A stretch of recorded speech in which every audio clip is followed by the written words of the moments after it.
So that way people can get. I mean, I'll tell. Here's the best part. Is I'll tell my competitors exactly what I do, and I know they won't do it. Yeah. I know they won't outwork me in it because I've done it for so long, and it's proven. On Facebook constantly. TikTok, I'm starting up. Those are the two big marketing things that we do. I send a lot of gifts out to people. What kind of gifts? No, not money. I send gifts as such as Personal things. Timmy the Tooth is a Denver Broncos fan. He gets a Denver Broncos signed John Elway helmet randomly. Don't tell him about it. Just stuff like that is more of an interpersonal. Our retail customers, their son had a birthday. We'll send him a birthday card a week before the birthday. Like, it's random shit like that works rather than pin or cup. The standard stuff like that everybody does. It's the same thing.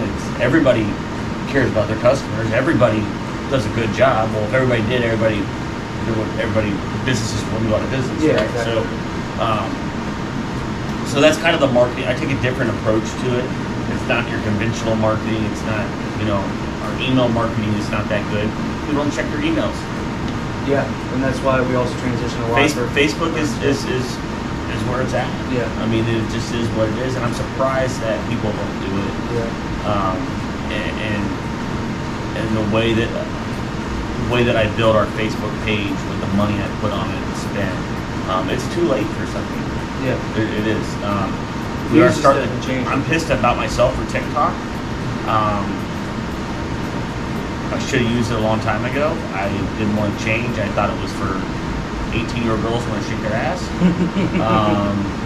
And I just started using it, and I've already sold some stuff off of it. So awesome.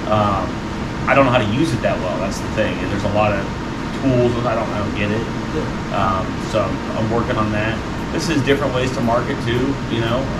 LinkedIn. Yeah. Again, I don't care to share. Yeah. It's being different. It's being be yourself. If you notice with my LinkedIn stuff, there's some people that probably just think I'm an absolute tool, and I am.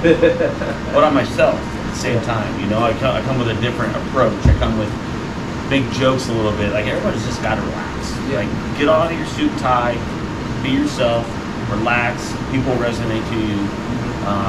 And that's the way that I market. I'm not fake. I'm going to tell you the way it is. If I screw up, I screw up. Yeah. And I'd much rather in the long term have many contacts, and if I screw up, I tell them, and they don't want to do business when they don't want to do business. Yeah. So another one which I think is kind of funny, and I love hearing the story about it all the time, but in a industry that has fluctuating markets, right? Mm-hmm. Obviously that we know of, talking about the values of parts in cabinets and wheel units and all of that stuff. What do you have to say, or what do you work around those people that are always just trying to beat you down on prices and trying to like get one up or trying to get free stuff? Or there's one on Facebook where I love where you're saying, I'm learning, so I'll figure it out. Yeah, so I'll have there's a lot of hobbyists in the business too. And there's some specific machines that'll come out, and we'll put pricing. Oh, you can't get that. You're crazy. Yeah. I'm learning, learning the business. Not to be arrogant, but just we're the largest retailer. The only people that do retail at scale in this whole country, the whole world. Mm-hmm. Only people. Yeah. Only people left around really doing it to a full scale. Absolutely. Yeah. I don't care that you can do this or that to the machine and make it turn blue and green. All I care about how's the machine going to make money. How am I going to make money on the machine? I don't care how technically advanced you are. I don't know how to do anything on it, but I know how to make money. And as far as customers when they want to beat and when they want to beat, there's two different types, right? So there's operators, and then there's your retail customer. What I've learned from experience on the retail side is if they beat and beat and beat and beat, it's not worth selling. They're going to be a pain in the ass when they get it home. They're going to put you in a bad mood, and you're going to lose money after that because you might piss off that next call that could have been $100,000 sale, and you're in a bad mood. I've done it. Because I get so worked up. I'm like, that's why I'm done with the G20s. It's not worth, it's such a headache support-wise. It's not worth. Carlos is our only retail support person. he gets irritated, and then it goes to the salespeople because Carlos won't support. Not that we have bad support, but I'm just saying when we sell so many machines, that happens. Yeah. Right. So, is it people that you tell them a price it's $1,500 and they don't say anything back? You never hear from them. Majority of the time, you never hear from them. People that order straight from our website, they don't ask questions. You never hear from them. It's a person that knows too much about the machine. Yeah, exactly. And all this stuff. When it comes to operators, I think we proved our point there too. We're not the cheapest, and I don't plan to be. I have good staff. I feel like I pay them well.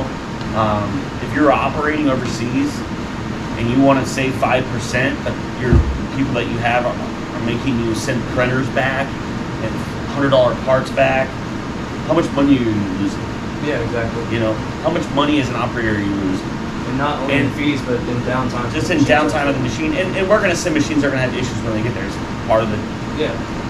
Always going to happen. We'll send 50 machines to Columbia and 6 of them got issues. Yeah. No matter what. Even if they all work when they're gone. But I've got to... You know my famous line with the Patels. Yeah. You know? My friend. You know? They come in. What they like to do is they like to put an order of 50 games. You give them a price. So you mark some stuff down, right? And then they go, oh, I only want 13, my friend. You know? Good. So they're smart in that, and then there's times I've yelled at them, told me to fuck out of my office. Cross my fingers, they come back, and they had every single time. So that's how you play with them. But what they do is, when they put in an order, then they start wanting free stuff, right?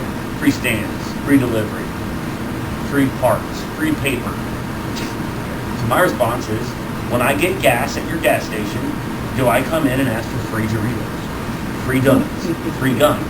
They start laughing. I laugh back at them. They understand they're business people, and we I usually throw them something. You know, we're all happy.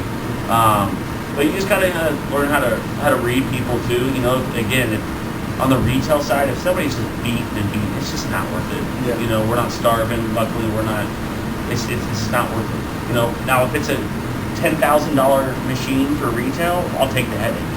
But if it's an $800 S2000, $900 S2000, you know, $1,500 iGame or whatever, I'm not gonna go through the headache anymore. We don't need to do that, and you got to pick and choose your battles.